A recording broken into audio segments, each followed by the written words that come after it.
All right, today we're going to do something kind of cool. We're going to tackle a huge idea about language by starting with something tiny, something you've probably already done today, maybe without even thinking about it. It all kicks off with this, a sound. I mean, think about it.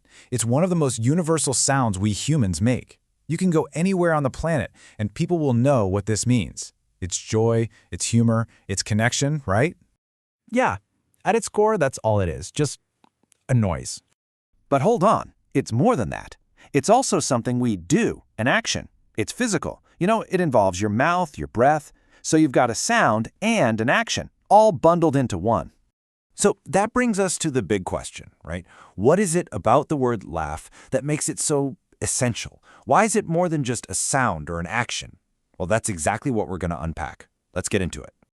Okay, so to really get why this word is such a big deal, we gotta break it down first. We're gonna look at its anatomy piece by piece. So, first things first, laugh is a verb. It's a doing word, an action. And the definition is just beautifully simple, isn't it? To make a sound with your mouth because you think something is funny. Boom! It perfectly links the action, making the sound, to the reason for it, humor. But wait, there's more. It's also a noun. It's a thing. It can be the actual sound you hear, like, I heard a loud laugh, or it can be the whole event, the experience of it. So this one little word is pulling double duty. It's the action and the result of the action. Talk about efficient. And here's where it gets even cooler. Even for a simple word like this, there's some variety. Here in the US, we say it with that short ah sound, laugh. But if you hop over to the UK or Australia, you'll hear a longer, more open sound, laugh. It's a tiny little difference, but it tells a whole story about how language moves around the world and adapts. Okay, so we've established it's simple, it's versatile, everyone gets it. But there's a much bigger story here. There's a deeper reason why it's so simple. This little word is actually part of a grander mission. Yeah, this simplicity, it's not some random fluke of language evolving over time. Nope. The reason the definition is so crystal clear is because it was designed that way. It's intentional. And that design, well, it all comes down to one specific number. 850. So what on earth does 850 have to do with laughing? You might be thinking, is that how many times we laugh a day or how many muscles it takes? Good guesses, but no. It's something way more fundamental to the entire English language. And there it is! That's the big reveal! Laugh is on the Basic English 850 list. It's one of only 850 words on this very special, very specific list. Which of course leads to the next question, what is this list? So let's zoom out and look at the big picture here. It's time to talk about something called Basic English. So what is it?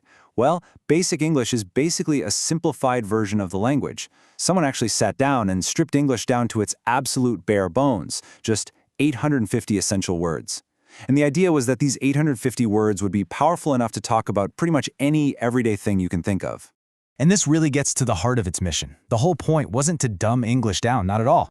It was to make it a super effective tool for people all over the world to communicate, to give new learners a quick way to start expressing their ideas. And it was also to prove a really powerful point. You don't need a massive vocabulary to have a real, meaningful conversation. You just need the right 850 words. And laugh, this universal symbol of joy, you bet it made the cut. So, after all that, what have we learned from digging into this one little word? What's the big takeaway from all this?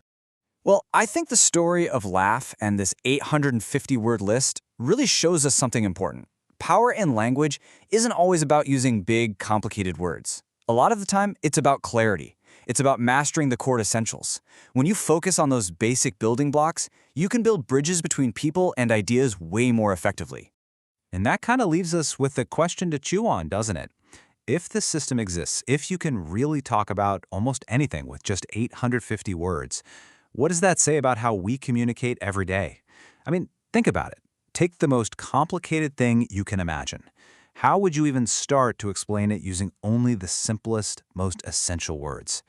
Just think about what you could unlock.